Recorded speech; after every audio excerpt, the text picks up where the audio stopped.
This episode of the Golf Gambling Podcast on the Sports Gambling Podcast Network is presented to you by our Patreon. Score exclusive perks, content, and contests, including our NFL wins totals contest with a $1,000 prize. Join today at sportsgamblingpodcast.com/Patreon. And we're also brought to you by Game Time. Download the Game Time app to get last-minute tickets at the lowest price guaranteed. Use promo code SGPN for $20 off.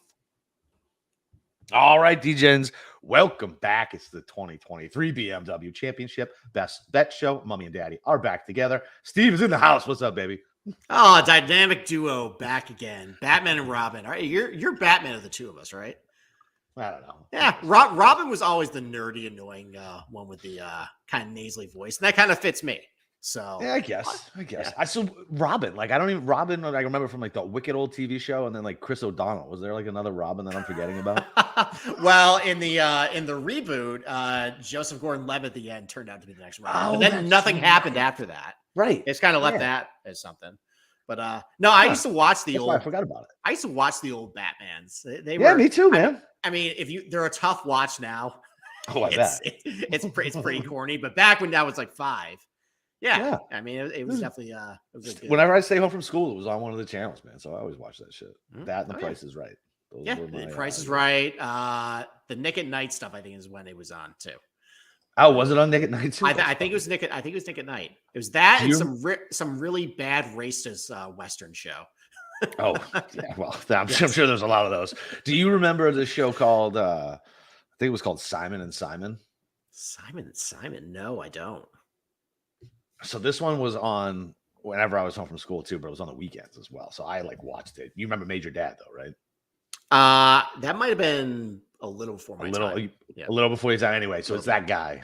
He's on the show with another dude. And it's like it's like 70s cop show. And I watched the shit out of it. And I like every once in a while, I'm like, I gotta find it to see how bad that actually was. I mean, there's a little thing called YouTube. You can literally find anything on there. Yeah, I know. But see, I'll say it here and then I'll leave and I'll forget about it for another like 8 months. It'll randomly pop into my head when I'm driving and like I'll never YouTube it. That's what'll happen. I randomly, as I was milking or feeding a bottle to my kid, I looked for failed Legends of the Hidden Temple runs. And actually got some pretty funny stuff. All right. Yeah, people really did. Those kids had no idea how to put together that fucking monkey. No, in that room. No. The guy who hosted that's a comedian from Boston. Oh, Kurt. I never knew his last name. I knew his name. Oh wait, Kurt, no. I'm thinking of Guts. Oh, Michael Malley. Did you watch Guts? Or was that before your time? Of course, I did. Yeah, Michael Malley. Yeah, with Mo. Okay, right. Mo, the Australian referee. Yeah, exactly. Yes, exactly. Yes, no, I love Guts, Legend in the Temple. Yeah, all that stuff. There actually used to be a channel called I think Nick Gas, which is Games and Sports, and it had all the we used to get drunk in college and just watch this. It was like Legends in the Temple reruns. It was Guts reruns. It was like a video game show. Oh yeah. You know what? You can tell I missed you, buddy. We're just bantering about stuff that's not golf, by the way, because there's not a whole lot to really talk about now. No, I mean everybody wants to hear about the Ryder Cup. We can recap how shitty of a golf course last week was. I know you were texting incessantly how much you hated the course early on, and it was. I mean, it's a travesty. It really is. Lift cleaning place for 4 days, like 110 degrees. It's fucking stupid. So here's the thing: if this was played in like April or like October, when you actually could get firm Bermuda. Yeah, that could actually be kind of a fun tournament there. But the fact that it's so just boring and pillow soft and soupy, and it just looks so just drab on television. It's all because it's just at this time of year. And like, I've been playing very nice with my articles about the golf course because I really love what St. Jude does. I love that this golf tournament funnels a shit ton of money to that now. And I like the fact that like before it was just kind of an afterthought tournament on the PGA Tour. And now it's actually in the forefront and they get the guys from St. Jude there. You get the kids involved. Like that's all great and stuff. This golf course is a 0. And I was actually thinking about this too. Maybe this is a column idea I can have. So like there's all these like columns where you like, rank golf courses, best course. I want to do one where like, you know how Bill Simmons does the watchability, like the NBA League Pass rankings of like which teams are the most entertaining to watch. I want to do one with golf courses. What's entertaining to watch, and like Come for on, example, let's do it. Well, for example, I think Bay Hill is an objectively bad golf course, but it's always entertaining because it just turns into circus golf every single year. That would be very high in my ratings. Yes, there. absolutely. I think TPC Right, Southwind, exactly. even though it's not architecturally offensive like some other places, it's probably bottom 3. I feel nothing watching this thing. So boring. It's so boring. Yeah, it really was. I mean, it was in like the lift clean in place for 4 days. I can't think of the last time that happened. 4 fucking days in a row of lift clean in place. Like, I don't know, man. I mean, you see these balls like plug in the fucking fairway, the way they were just like sitting in on the green. Like I said, so I was talking to Andy last night, and he had a good idea, and it makes all the sense in the world. Having one tournament in the Southeast, one in the Northeast or Midwest, and then one out in California for the playoffs. That way, it's a little taste of what they've done all year round instead of can't. I mean, we got to switch it up, man. Like, this course sucks. Like, I get FedEx is the main sponsor, but we got to do something. Like, the course is bad every year. Well, I was thinking of a way too that maybe spice up the telecast, and maybe this is something we could steal from Liv. But like, listen, like this is top 70, and like as with this event too, like getting inside the top 50 means a lot more than what in previous years. I like that little wrinkle. The problem was like all the guys show anything. Well, yeah, well, that's the thing. All the guys are on the bubble. They finished hours ago. They're not on television. So why don't we steal something from Liv? And this is a polarizing topic. Oh, yeah. How about shotgun start for the final round? Where now you can actually show on the broadcast the guys fighting for that 50th spot, like in real time. Because listen, like I know the tournament ending with the leaders is great, but sometimes it can just be kind of a bore. That actually gives a little bit more drama and stuff to like show and like actually build some drama as the day goes out. Down because the only guy really of consequence who was trying to make top 50 when it was on CBS was Cam Davis, but that was it. It was basically set at before it was over. So maybe do a shotgun start and you get the Eric Coles or the Steven Yeagers, like those guys in real time are grinding it out on the broadcast. Yeah. I mean, listen, it would. Well, we watched Nick Hardy bogey. That was that to end his chances. That was fun. Poor Nick Hardy. You had some thoughts about Nick Hardy on Thursday, but listen, it would also require the golf production to have a higher budget than like a high school basketball game, which they don't seem to really want to do, and they want to just have cameras on 4 guys pretty much so annoying all day. But I think that would be a good way to actually try and make this thing more of a playoff event, where throughout the main broadcast on Sunday, you actually see guys get eliminated on the main telecast instead of just happening 3 hours before, and they don't really know the point system. Like at the Wyndham, like they had the rain delay, and Jim Nantz was trying to work it out with Immelman what Justin Thomas needed, and he just said, and it just summed up the whole fucking thing. It's really complicated, and it actually is really complicated. It is. I have absolutely no idea what one spot on the leaderboard means as far as points. No one's been able to explain it to me. Yeah, I mean, I know this idea has been kicked around forever. They also need to show, like, especially like the way they embrace gambling, they need to show how much these putts are worth. Like, if he makes a birdie here, he goes from third to, or if he makes a par here, he goes from third to fifth. If he makes a bogey, he goes from third to 18th. This is a $78,000 putt. That's going to get people to watch it and be interested because, listen, it's not your money, but it's still like, oh man, I guess that is pressure. You know what I mean? We watch these tool bags go around and putt all day. Like, let's see what the actual pressure is on these guys. You know what I mean? Well, I'll build on that. How about they also explain too, if a guy goes from T5 to a tie for 8th with 15 other guys, what that does to like the dead heat odds at that point. So like, let's say you had a 2-1 on Max Homa. Now he's tied with 7 guys for a T8. It's chopped down to about, you lost money. I would love them to explain in real time so I don't have to go to my.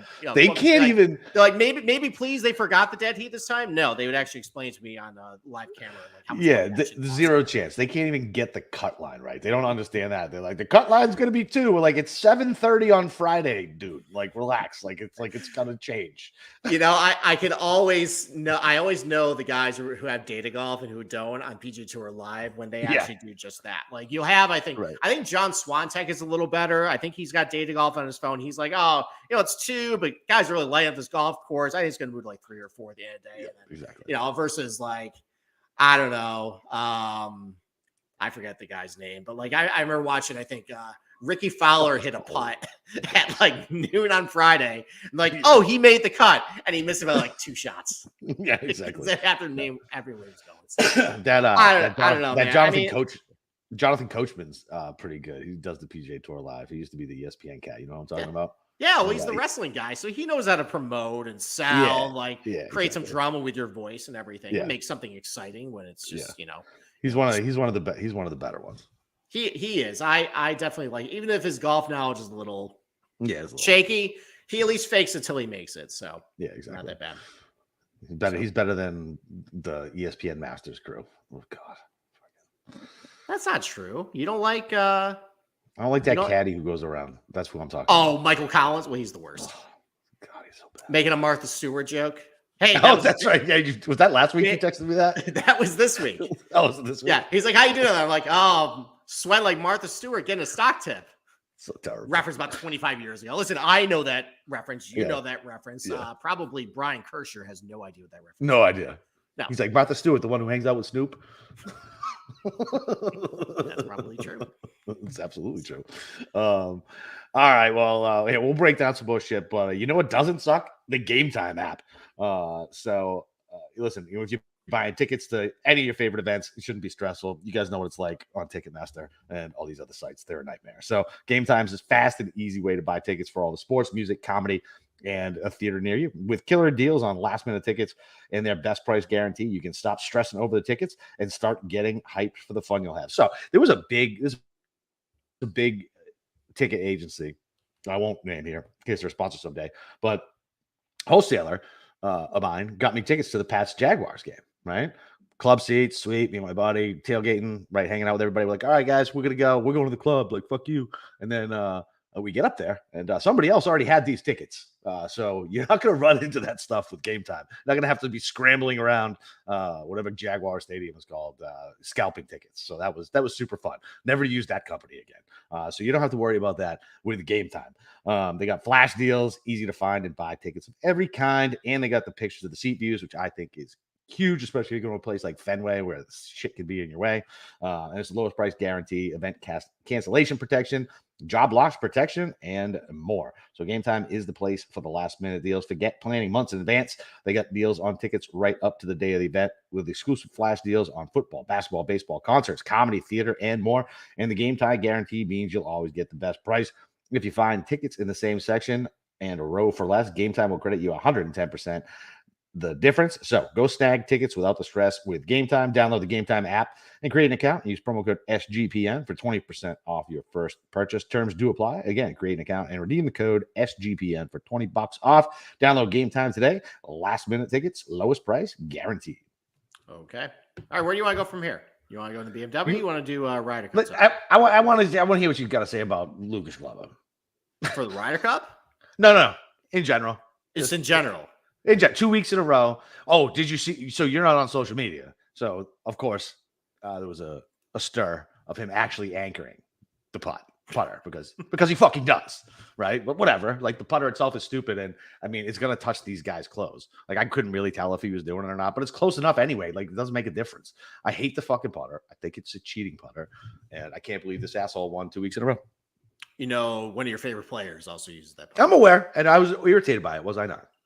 You are, not when he wins tournaments and wins you bets for it. He hasn't done that with that long putter yet. No, at the Sony, he won it with it. Oh, did he already have the long putter? Yeah. Yeah, you missed out on his win at the Sony. You're really pissed the next week. Yeah, that's fair. Yeah, there you go. All right. What are your thoughts, man? I mean, out of nowhere. Like, I think it's a testament to getting good mental counseling. I mean, this guy went to a Navy SEAL golf coach, and it helped him turn around his biggest problem in his game, which, I mean, listen, I've been handicapping golf for the site since 2017. I've been betting golf since probably 2014, 2013. Like, Lucas Glover has been in my life for a lot of that period. And the biggest thing for him during that whole stretch was, man, if this guy could just only putt, like, he would win like 5-6 times a year because he was just a great ball striker. It was like him and Luke List, basically. And he goes and gets this done, and all of a sudden he's up Denny McCarthy. And all of a sudden, like, okay, now he's pairing the ball striking with it. And it's just, I think it's a great story. I think I enjoy what's happening. It's like, I like the fact that, it's this 43-year-old guy who is suddenly just the hottest player on the PGA Tour. And just, like his performance on Sunday too, like, and you could see like the duct tape was definitely coming up. Oh yeah. Man, the fact that he saved it with the putter is just amazing. It really is. Bearing those long putts, and it was great. I love it. I'm kicking myself for not going back to Glover because it was essentially the same agronomy and same things you might value at East Lake or at Sedgefield to this place, which actually makes me think he might be pretty good at East Lake in a couple weeks or next week too. Yeah, similar agronomy too. Similar strategy as well. But no, I think it's good as far as the Ryder Cup talk. No. All right, let me play all right, so what's the difference between Lucas Glover and Billy Horschel in 2014? Horschel was a better player. He actually played in a major championship. Horschel wasn't really doing much that year. Yeah. And then he finished second, first in the FedEx Cup playoffs. Yeah. And they got left off. So I guess considering I understand that like the fact that we're talking about Lucas fucking Glover on the US team more is an indictment about the strength of the US team versus like his actual resume. But it's like who are who's getting left off that you would actually feel sad about if Lucas Glover gets the 12th spot? I mean, I guess it depends on who gets left off, right? Like, I don't know. Like, I don't want JT on the team. I don't really care if Cam Young's on the team or Finau. I'd take Young over Finau. Okay. JT better not be on this team. That's all I know. Like, that's the biggest thing. Like, the dude did not earn it in the slightest. Like, let him sit on that shit and come out and maybe have him focus and maybe he'll go, light the world on fire for the next 2 years so he knows that he's on that team. Yeah, I don't think he'll be on it. I think the fact that Matthew Neesmith made the top 70 and he didn't, like, that's crazy. I know. He had a lot of opportunities to do it, and he's been just kind of lifeless for the last 2 months or so. And I'm sorry, like a 12th place finish at the Wyndham with a strength of field that's one of the low, like, bottom 10 of the PGA Tour this year, like, that doesn't really impress me. Right, and that's the kind of thing with Cam Young for me too. But Andy brought up that he at least shows up in the majors, which is fine. But like, I mean, he couldn't even win the fucking John Deere. Like, get out of here with that. Like, I don't know. I'd rather Cam Young than Glover, I guess. But at the same point, like, Cam Young's gonna have another kick at the can, I guess. And this is definitely Glover's last shot. So I don't know. Maybe let him go play a singles match. His game would probably fit that course from what I know of it. So no, I it seems like the Europeans are gonna play a lot of games.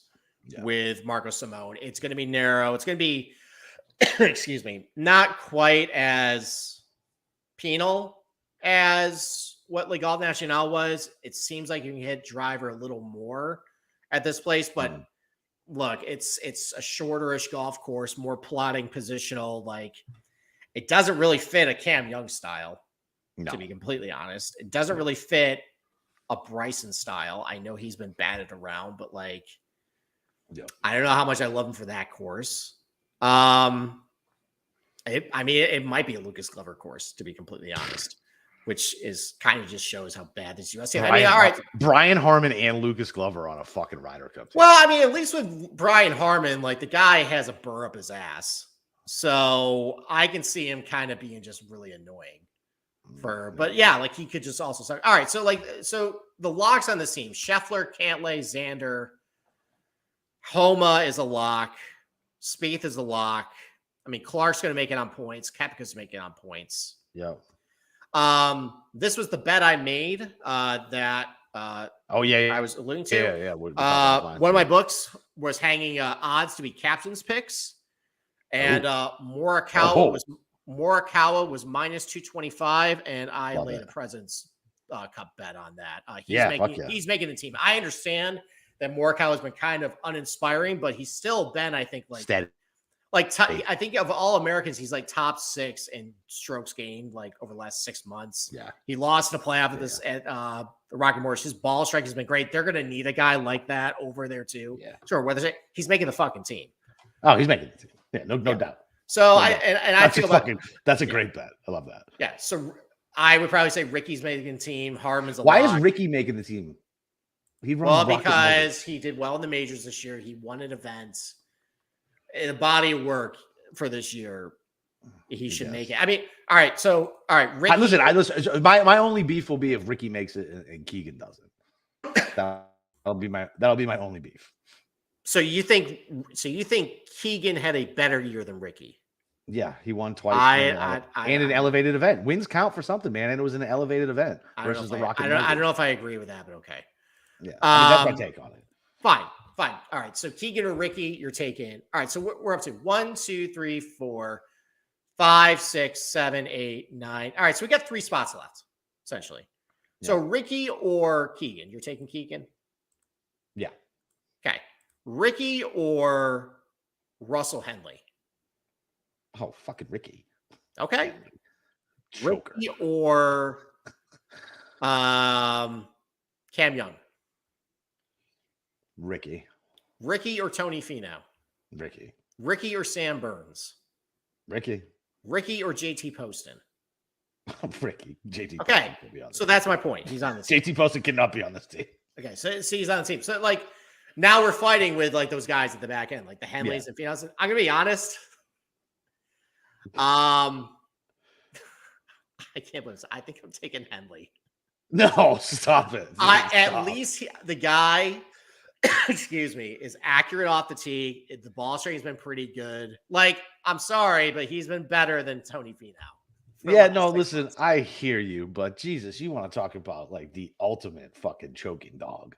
Like, I don't want that guy fucking up 2 with 3 to play. Like he's gonna lose all 3. Like that's he just probably the way it works. would. Well, like I at least can look at Russell Henley and be like, okay, what are you good at? Because that's the thing. That's the thing about this team format is you make the right pairings. You pair strengths with strengths. Yeah. Russell Henley, extremely good ball striker, is going to find the fairways. In an alternate shot, that can be very good. So, I think I'd want him on the team, and probably Cam Young. I think he's talented enough too. Sure. But yeah, I think it just shows how weak this back end of the U.S. team is, and it's not as weak as the Euros, and that's what I think I've talked myself into. Like, I get the 190 was a good number, but now it's starting to creep back to. I think I saw some 130s yesterday. 135s yesterday. Yeah, that thing. I mean, it's pretty silly.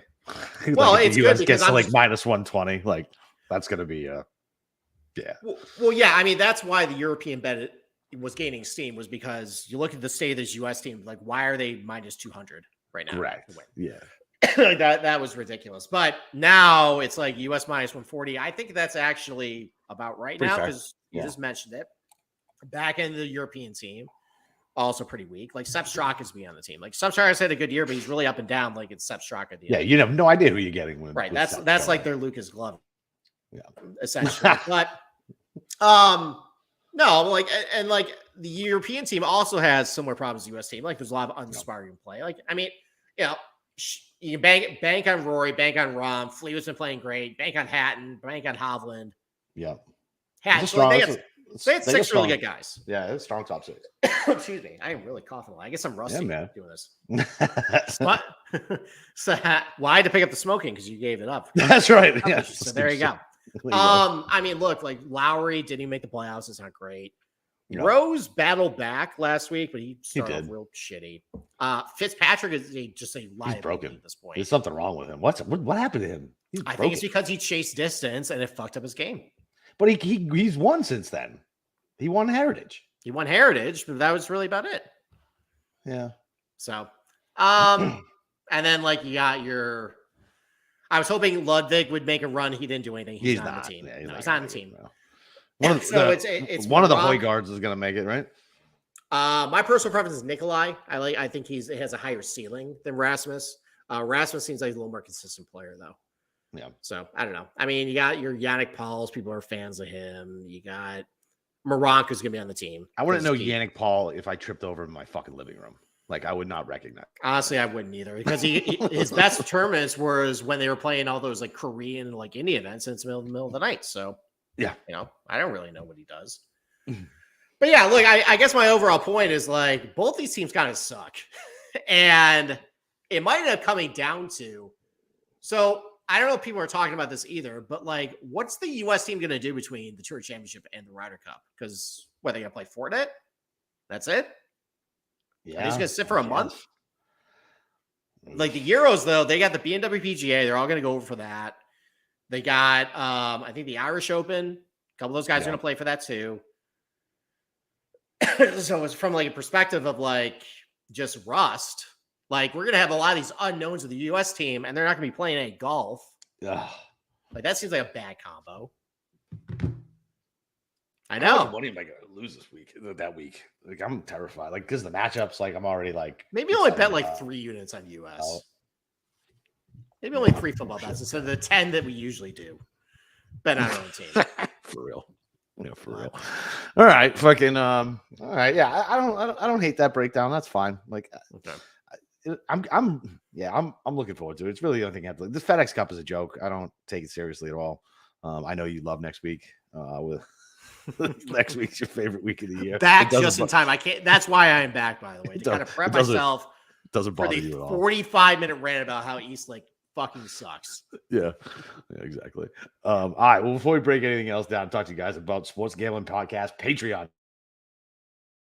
You got to sign up to get access to exclusive contests, including the NFL win totals contest with the $1,000 first place prize. Besides season-long contests, they also have weekly contests just for the Patreons, plus a monthly SGP Stories podcast, completely ad-free and full behind-the-scenes stories from SGPN. There's even a Discord channel just for the patrons. Only you can prevent corporate gambling, so do your part and sign up today. SportsGamblingPodcast.com/Patreon. That's SportsGamblingPodcast.com/Patreon.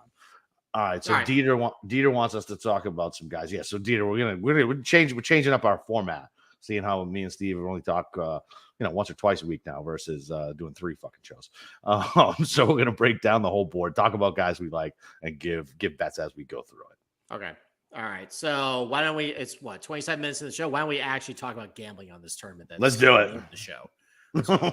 So yeah, you don't want to talk any more 80s to 50s sitcoms. Or like kids TV shows we used to watch. Yeah. No, I think so. Maybe I'll put in the description, hey, if you want to skip all the bullshit, go to 27 minutes for the damn tournament. Yeah, exactly. All right, so let's start at the top here. You got Scotty Scheffler, Rory McIlroy about 7-1 or so, depending on what books you have. Yeah. John Rahm 10-1, Patrick Cantlay 12-1. Let's just focus on those 4 guys. Yep. Right there. Now, we are in a period right now where big favorites, big chalk's not hitting. Right now. And I think it's actually kind of symbolic, or it's not symbolic, but like I think it's related to what the discussion we just had about the Ryder Cup teams, where it seems like nobody's playing really good right now. So it's like, so before like the beginning of the year, like it seemed like there was like a group of like 20 guys that were just playing super golf. Like, okay, is a guy 80-1 going to beat all those guys? Now the pool's like in a given week, I only really feel good about like, those 4, like maybe a couple guys down the board. But other than that, though, like, it doesn't feel good. So, like, I guess the question, so now we're starting to get steam of, well, let's just bet long shots. Long shots are just winning. And for me, that usually means chalk is going to kill everybody this week, right? Yeah, I would agree. And I brought this up talking with Andy last night. Like now, the 7 to 10 to 1 range with a 50-man tournament, I think presents the most value. Like we were having to eat these fucking numbers in regular tournaments or majors. And now it's 50 guys with no cut where you see the cream for the most part rise to the top. So I bet Rory. I just think he's playing so well right now. For whatever reason, he likes the FedEx Cup playoffs because there's not a ton of pressure because it actually doesn't mean anything. So he can win the tournament. It's not a major where he completely puts himself in a mental pretzel and can't do 4 rounds. But yeah, I mean, if this is a driving course, like he is absolutely just murdering the golf ball right now, and he's not missing left and right like Rahm was. Dude, how many times did we see Rahm double cross himself over the last 4 days? Like it was crazy. Like it was just weird to see. Yeah, it was weird to see. And I know Scotty can get his putter back at any minute and just fucking and run away with it. I don't know if he can get it back. Like he's not good putting. Like he tried that new putter with the lineup, didn't help. Seemed to help on Thursday, but then lost it again over the weekend. So I think 7 or 8 to 1 Rory in a 50-man field. I feel like that's really good value. So I bet Rory. Okay. I mean, so Rory for me was just the top 10. Like, I just feel like I am getting a minus 130 on the top 10. Like, I think most of them are like minus 140, minus 130. But look, like Rory was essentially built for these type of courses here. Like, if you look through, and I made a list of kind of comp courses, like of just ones where like similar driving accuracy rates, similar green and regulation rates, tough, tree line, narrow, driver heavy, like stuff like that. And like the number of top 10s in his career just at this place, I think it's like just guessing like a 70% clip of top 10. So yeah, and those are in full field events, like 100-man events. Like this is 50 guys. And like we just mentioned that I don't feel like there's only like 6 guys who are actually playing good golf right now. And Rory's one of them. And he's got the length. Rory's actually gaining. He's gaining with his putter again. He is. Which is crazy. And I also captured, because these are a little quicker undulating greens. Even though it's been raining a lot, they cut it to where it's going to run 12.5, 13 in the sit meter. And he's been really good at those courses too. So top 10 for me, it seems like just kind of a lot there. I mean, it also seems like just Patrick Cantlay, just these are the types of courses that he just comes and just does well at. I've got like a minus 105 for a top 10 on him too. Like, look, like been dominating off the tee. He's been adding a lot of distance. The iron numbers haven't been all that great, but if this is a tournament where, look, it is going to be softer, but it's going to be narrow fairways. There's going to be some wind too, and that kind of played a little factor for some of the guys I bet this week or didn't bet that we'll talk about the board.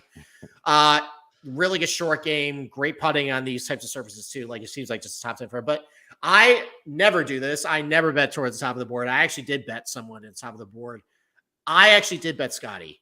And I was able to, at DraftKings, he slipped to 750 and he could add 3 points to it. So I got Scotty at about 10 to 1.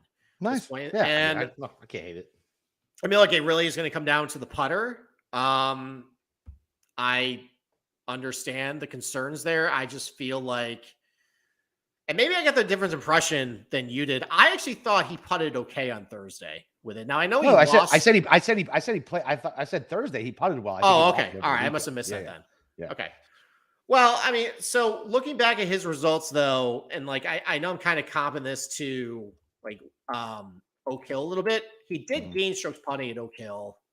He did gain strokes putting at LACC, and that had a lot of undulation of those greens too. Masters, obviously. Yeah, you see like a Zalatoris come to like these types of greens, and all of a sudden, because he is kind of a good lag putter, he hits it so close, he's not 3-putting everywhere. And that's the one thing about this place too, is like if your iron game's not very good, it's very difficult to putt from long distance here. And Scotty just never seems to have that problem. Yeah. So I think he's due. He's been really good at these types of courses as well. There's a little bit of a crossover to guys been really good at like Memorial Park in here. Guys been really good at the Renaissance Club in here. Like obviously Torrey Pines, like he's been good at a lot of these, like where there's a lot of driver, narrow, low driving accuracy rates, low green and regulation rates, and he just kind of cleans up. So I actually did bet Scotty at the top of the board here. Yeah, I don't hate it. I mean, it was between one of him or Rory for me, and because of my hate for Rory, like I don't know, when I get a feeling on him, I don't really ignore it. You know what I mean? Because I dislike him so much. So if I get a feeling on him, I bet him when I get a weird feeling. So that's fine. And maybe I'm just protecting myself from like the community Rory win, because I think is there a ton of people on Rory? Very mainstream this week, but yeah, I mean that's my way of protecting myself. They've been winning. They've been winning. So. I mean, look, like I was on Narrative Street wins. Yeah, I listen, when you have 2 of the 3 guys in the playoff and the Narrative Street shock happens, that's that usually makes for a very bad Sunday, which I was unfortunately a party to about a month ago. So, all right, I mean, I don't think there's really much to say other than like, I mean, like Rahm is also really good. Like obviously he won there. He's been really good in these types of courses. Like, but you just mentioned like off the tee has not been good. Yeah. So, all right. Yep.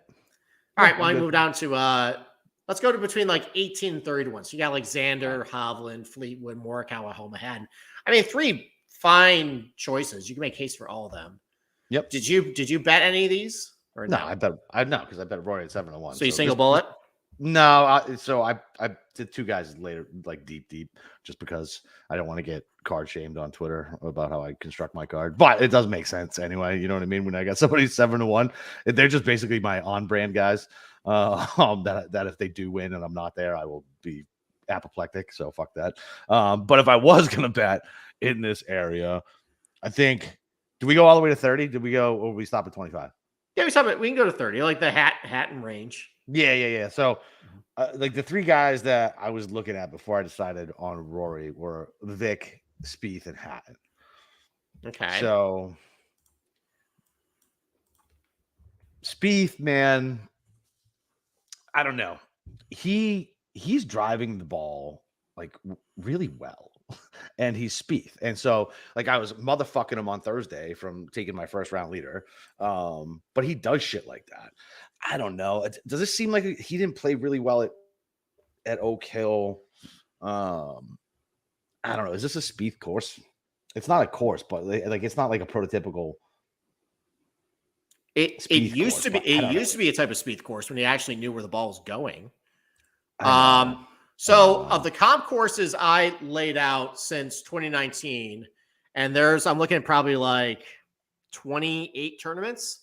I see only 2 top 10s at like places like all your BMWs, your Wingfoots, your Oakmont or Oak Hills, your Shadow Creeks, even Chapultepec, even Torrey Pines. So you have a T3 at Bethpage Black, but that's when he literally gained like 1 billion strokes putting that week. And it was all over the map. He basically pulled like he basically pulled a Brian Harmon in that tournament. You got a T10 at the Scottish Open last year. Other than that, though, no, like his courses now are your Southwinds, your Harbor Towns, your River Highlands, Heritage, San Antonio's Heritage. Like, it's those types of courses where he doesn't have to hit driver a ton. He can kind of club down a little bit and kind of just work his magic, plot around. And this is just not that course run. So I don't really like Spieth. Yeah, really, that's fine. So, yeah, I mean, I for whatever reason, it like when I looked at the stats, it wasn't there. But I don't know, for whatever reason, I got a bug in my ear about him going into this week. But I chose Rory, so it doesn't fucking matter. But I really liked Hatton too. But I don't know, man. Like I get nice flop lag spot. But at the same point, when the fuck was the last time this dude won Abu Dhabi? Abu Dhabi, yeah, and like that was a long time ago. It was a long time ago, man. Yeah, I mean, he was recently in the mix at he was in the mix at a ton of shit this year. Well, not all right. Defined in the mix, like actually fighting for a win, or like kind of hanging around top 5, not really have a chance. Because there's a lot of those this year. Yeah, there's way more of that. Correct. Yeah, like I think at Bay Hill he was in the mix. Like really, Bay Hill he was in the mix. Yeah, he was in the. He was definitely in the mix of the Renaissance Club, which you had a bet on, and then he pooped down his leg. Yep, super fun. Right, like, and but he also has a decent track record on a lot of these types of courses, whereas a lot of driver, low driving accuracy rates, low green regulation rates, because he's a decent scrambler. The iron play has been really good all year.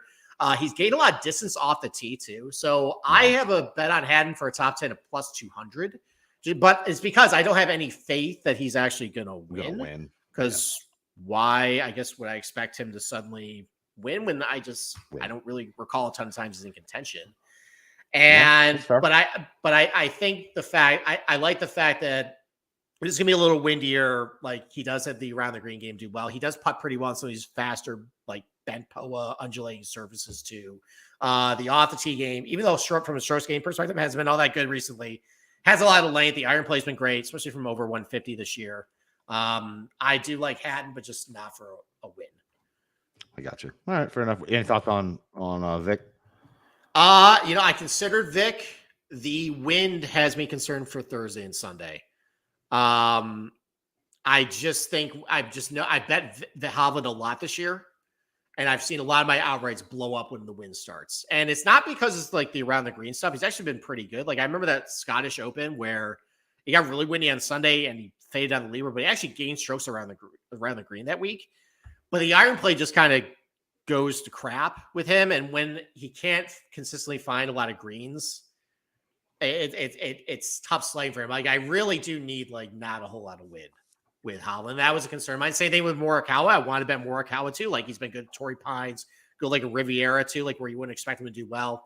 But again, with the wind, yeah, I can't think of many good performances in wind from Morikawa. So he's out. Yeah. Thought about Homa. I just couldn't get there. I didn't love some of the course fits I saw, other than like Torrey and Riv. That was really about it. Yeah. I did find a top. I'm going back to, I consider the outright on Tommy Fleetwood just because everybody's out on him. Yeah. But it's just like with Hat. Because he stinks, dude. But just like with Hat, it's gonna be a top 10 at 2-1 on him too. Like again, like that, decent course history. Some of these comp courses I talked about, like, you know, he's got enough length. He's averaging about 302 off the box this year. But from a strokes game perspective, you know, mix a good combination of length and accuracy. He's been hitting a ton of fairways lately, getting a ton of strokes off the tee. The iron play has been great around the green too. So just a good all around game for this place. But you're gonna roll your eyes, and this is a leap of faith. Mm-hmm. So I watched a lot of Xander last week, and I had a bet. Oh Christ! All right, I had a bet on Xander. I watched him too because he was my stupid fucking eliminator golfer. There was a 5 stretch. Let's say you watch the Marvel movies, right? You know, the multiverse. Yeah. Now, in some other universe, there's a place where Xander was 13 under heading into Sunday. This was the chain of events that happened the last 5 holes. He was at 8 under, I think like 14 or so. Max Homa drained the same putt as him. It was like 10 feet, gave him the perfect line. Xander lined up for birdie. He was 8 under at this point, missed that one. He ended up double bogey in the next hole. Yep. He missed a 7-footer for birdie on the par 5, and then he missed a 6-footer on 18 for birdie. There's 5 strokes right there. So he could have went from 8 to 13. Instead, he ended up, I think, at 7. Yeah. He was out of it. True. It's true. But now we actually go to a golf course where like Xander crushes these types of places. Like a lot of runner-up finishes, a lot of top 5s. Obviously, he's got the win it, like the Renaissance Club. Like Eastlake kind of has a little bit of a crossover as far as like what things you got to do well there, what you got to do well here. Good track record at Torrey Pines, like a couple other BMW championships that kind of value that same thing. 7th at Wingfoot. Like I noticed with like that top 5 where you had like Finau and Matsuyama and DJ and Rahm, like those are all in the top 5. They all dominated like just top to bottom those courses I looked at, and Xander's the same way. And I understand that like he's been kind of lackluster this year, but like I feel like he's been closer to a win than people give him credit for. He should have won Quail Hollow. The iron play has been great. He's been struggling a bit off the tee, but I just feel like at this type of course, I got him at 22-1. That's fine. And so it's Scotty and Xander for me this week. Those are my favorites. All right. Listen, fine. Whatever. I don't know. I know I'm a sucker. I get it. I swore Xander off again this year. Just like I did Cantlay. I was able to stick with it with Cantlay. I wasn't able to stick with it with Xander. I bet him at least once this year, but I'm good. All right. Let's go to the next. Let's go to the next range. You got your like Cam Youngs. You got your aforementioned Lucas Glovers. We already talked about Spieth. We don't need to talk about him anymore. Yep.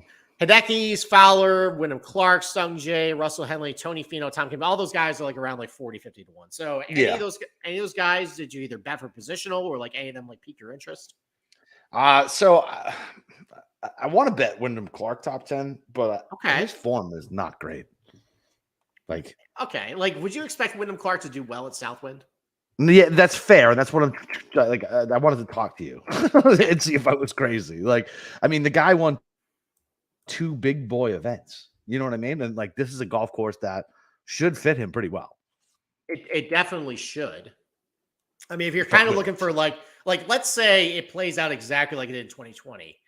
Distance guys who are good around the green and good putters, and he's really good putting on these fast, undulating bent post surfaces. Yep. That's what you really want there. Yeah, I think I'm gonna bite the bullet in because I think his number is kind of disrespectful for. I mean, it's funny. You know what I mean? I'm like, dude, this guy won 2 big boy events and he's basically the same price as Benny Ann. What the fuck are we doing? You know what I mean? Like, I think what's let me take a look at the type. Okay. What top 10 number can you get on him? I mean, I'd have to go look at the numbers. Yeah, that's fine. Don't worry. I'm guess probably 3-1. Probably you can get on him, which that's what I'm looking for. It's not bad. I mean, like with how I structured my card already, like I'm full in the top 10s, and I his top 20 price, I think it was like around like even odds. And like, there is that worry that like maybe he is turning back into Wyndham Clark that we all knew. Yeah. At this point. So, but I definitely think you can make the case for him. I think there definitely is a good case for him. I didn't bet him, but I think that's not bad. I can get a top 20 at minus 120. Now I can look at my other ones and see, and then top 10 is 275, which okay, but it's no dead heat, either. Go with the top 10, see what happens. Yeah, fuck it. Okay. Yeah. Any thoughts on like Sung Jae this week? Finally seems like he's waking up a little bit. Nope. I die. Bro. I'm out on him. Like I just can't with him. Like he always makes one bad decision that ruins the whole fucking weekend. Like whatever it is, and I'm just this doesn't seem like a Sung Jae course really. I think this is put up or shut up week for Tony Finau. I feel like it's been that way for months. It's really put up or shut up. Now look, like I know we crapped on him earlier. He did just have a top 10 at 3M. Like that's a golf course that's been very good to him. Obviously, the field blew, and it's like a comfy place for him. Like that's not impressive. Well, this is a comfy place for him. He finished 5th place in 2020, and like these types of golf courses are stuff he dominates at. Like like really good at Riviera, really good at Torrey Pines. Got the Wyndham Memorial Park there. That year. Like. So that leaderboard, I know DJ finished 2nd in Memorial Park. Hideki finished, I think, like 3rd. Jason Kokrak was in that top 10. He won at Memorial Park there too. Yeah. So a lot of little crossover there. Like, and I get it. Like, that's definitely a driver-heavy golf course with some undulating greens. I definitely see the crossover between the two. He's got that win there, like a 5th. Obviously, I just mentioned that Olympia Fields. I mean, he is really good. This is a Tony Finau type of golf course. Now, the fact of the matter is, though, he's been dreadful off the tee for basically the last couple of months. The iron play has gone really downhill. And the putter's a mess. But historically on these faster undulating bent post surfaces, he's been very good. So other than his driving, his irons, and his putting, he should be fine. Right. I did not bet him, but I saw plus 120 top 20s on him. And it's like, you're Tony Finau. Can you just beat 60% of the field on golf courses usually tailor-made to you? I didn't bet it, but this is put up or shut up. Like if he actually wants to play the Ryder Cup, if he wants to do something, like it's go time for him. Because if he lays another egg here, he's never been good at East Lake. Yeah. So that's not going to happen there, and he's probably not going to get picked at that point. So. Yeah. Yep. All right. I'm not fucking with Tony, but I'm also not targeting Tony either because you figure that would be a guy that I would target to like in a matchup or something like that. But because this should play well, this is like a perfect course for him. Like I didn't put him in a matchup. He's just nowhere on my card. Okay. All right. Let's get to guys over 50-1. So we got Wasp asking for a couple guys. So all right. So Sahith Theegala, you in or out? Out. He's too squirrely off the tee. Yeah, but like he's been. I know. Weirdly good at like these types of play. Like what did he finish last week? Was he like 13th at Southwind? Yeah, that sounds right. And like you don't have to be accurate there. He's been good at Riv, good at Torrey. Like I didn't get with Theegala. I think that is borderline reckless to bet him to actually win. yeah. But I can see him doing well. He's got some pop off the tee. He's good around the green. Like he does. He's basically like he's like Jason Day kind of right now. Oh, okay. Like his iron is absolutely garbage. But if the guy can just get up and down and drain some putts, yeah, I think he could work some magic here. All right. What's his top 10? Let's see. Scroll. All right. Like it's 5, a little over 5-1. It's not bad. That's all right. Yeah. All right. How about some Siwoo action, in or out? Nah, I'm out. Yeah, out. He sucks in these type of courses too. This is not a Siwoo course. How about Adam Schenk, in or out? I mean, definitely not the fucking win. I wouldn't hate a top 20 on him at the right price. So he's definitely started to fade a little bit. I mean, he just did well last week. Top 10, I think. Did he? At least top 15. At Southwind? Yeah, hang on. Yeah, T6. He did. Yeah. Okay. So let's see how he did it. Let's pull it up. Let's see how he did it. I mean, he did with irons. Irons of putting. Yeah, he lost it around the green. I think my concern with him is he is really poor around the green, and unless he can just defy expectations and hit a lot more greens in the field, I don't love that combination. Even though he's got some pop, I think that might come back to bite him. The fact that he's really bad around the green, because like that's going to be, I think green regulation rate. If it's really going to be that windy, like on Thursday, Saturday, Sunday, I think that's bad news for Adam Schenk. Death for him. Yeah, you're probably right. Yeah, you're probably right. Do you remember when we first started this show and I'd be playing Adam Schenk in the 6K range every fucking week because all he would do was make cuts? Yeah, and then he missed like 18 in a row. Then he missed and suddenly that stopped. Yeah, exactly. So, all right, so we talk about those guys. Who actually do you like that's like over 50 to 1 this week for like position? All right, so I bet Keegan. All right, so you bet Keegan. All right, so like my little comment to you kind of said like, yeah, that was it. Bet Keegan. Yeah, that's it. Now I have to bet him. And whatever, it's on brand. Plus, like, I really want him to do well. So this is like one of those like I want to happen bets. I'll probably look at a top 20 for him too.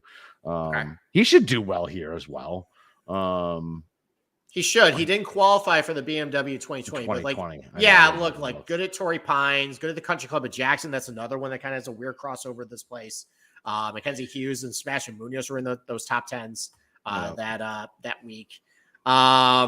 You know, I just wish he played better at fucking Southwind. Like, I don't know, like he was cooking on Thursday and then just started falling apart. Southwind is different. Southwind's different than this place. I mean, I would equate this place closer to Firestone. He's won at Firestone. Yeah, that's true. So yeah, I'm fine with it. 60 to 1, 70 to 1 in some spots. And yeah, man, it's my boy. So why would I not? So that was my only two bets, Rory and Keegan. So all right. Yeah, Keegan is a top 20 for me, kind of the reasons I mentioned there. I'm taking the cheese, and I know the world is betting Ben on, but if I kind of think that driving distance and good around the green game is going to be important, then I mean Ben on probably is a bad here, and he's actually done pretty well here. So top 20, he's been playing his balls off. I got top 20 on him at plus 125. Like it. I think factoring in plus money, where he's got to be 60% of the field, he's playing great. And he's got the skill sets there. And then I found a Kurt Kitayama plus 335 for a top 20. And look, you look at his skill sets, pretty long off the tee, good around the green. Now his putter sucks, but actually on faster undulating bent post surfaces, he's been pretty good. And he's got that really good finish at Oak Hill recently. That's a good comp course. I think the fact I can get more than 3 to 1 in Kurt Kitayama, who's been decent these types of tracks, for just a top 20. I mean, look, like the positional market sucked this week. But that one stood out. No shit. It's 50 guys in the field. Yeah. So great. I like that. So those are my top 20s. Others I considered in this range.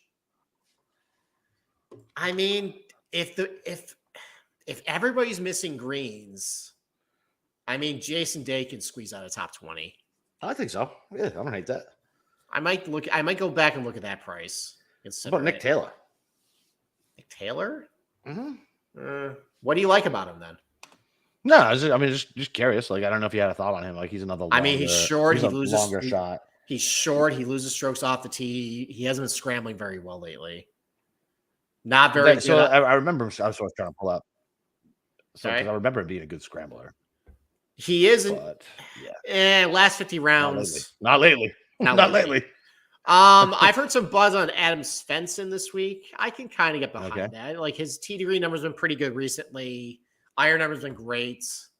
The scramble a little better, recently. He's been pretty good on fast undulating bent post surfaces in his career. Yeah. That's not bad. I've heard some buzz on Corey Connors. I don't really get that. Is it just because of the Oak Hill finish? Probably. Because his irons been bad. He's really bad around the green. And like, I guess it's because like his putter's been on a run, but like that's going to end at some point. Well, yeah, that always ends in a car wreck. Yeah. I mean, he played well at FedEx. I mean, he's got 2 top 10s and a top 20 in his last 4. So I guess I feel like some of Corey Connors, I think best putting performances have been on like more flattish, like southeastern. Yeah, I would agree with that. Courses like Valspar or Harbor Town, or he gained fucking over 3 strokes putting, or Southwind, which is bad greens. And now we're actually going to get to actual greens. No, yeah. That's scary. And his chip. Well, his chipping's pretty flat for the most part. So I don't know. How, Yeah, no, I'm how good. about how about Taylor Moore? No. No, he's got some pop. Mm-mm. His iron's been pretty good from over 150 this year. He's been good around the green lately. He's pretty good putting at some of these faster surfaces. Yeah, no, I'm good. You're good.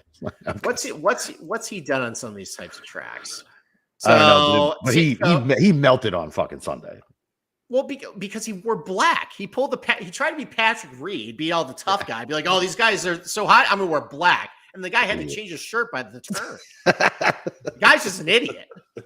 Maybe that's what it is. Yeah, he's just a moron, but I think he's an okay golfer. I mean, all right, so he's got an 11th at Torrey Pines, 24th at Country Club of Jackson, 21st at Riv. That's not bad for like a top 20 consideration. What can I get for a top 20 on him? Let's see. Let's look at the market here. It's Taylor Moore. Plus, I have 190 on FanDuel. That's dead heated, but that's close to 2-1. Yeah, close to 2-1. I don't know. That's a consideration there. Yeah, so I think I'm probably looking at like Taylor Moore or Jason Day Jason Day's top 20 price is like even odds. I don't know if I want that. I don't think that's bad though. I can get, actually, you know what I'm looking at right now? I can get a plus 190 or top 20 on Tagala. I think that's my ad. That might be fun. I think that's my play. I think I talked myself into Tagala on this podcast. All right. I'm gonna add that. That'll be my fourth man in on the top 20s. All right. They got some wonky ass silly bets on in offshore. Okay. That like I think so. Check. So first round driving distance. Who has the longest drive? Rory's 2-1. Is there anybody who can outdrive Rory? Well, I saw similar bets. Is that on like a certain hole, or is it just like long? No, just in the round. I mean, Cam Young could. So I had both of them written down. So I have Rory and Young because Cam Young's 6-1. What about Windy? Wyndham Clark could. That's 10-1. I think those are the only ones that I mean, Rahm could if he really got a hole of one. Yeah, I don't think he's gonna do that. Cam Davis is 16. Cam Davis could. Sam Burns could. Burns isn't on the list. Actually, Ben On could. Ben On averaged 316 off the tee this year. Yeah, Ben On's only 6-1 too. Yeah. How's he hit it that fucking far? It's insane. And then they have like they call it boss of the Moss. So who's gonna record the fewest putts in the first round? That's hilarious. Denny McCarthy 8-1. Fleetwood 10-1.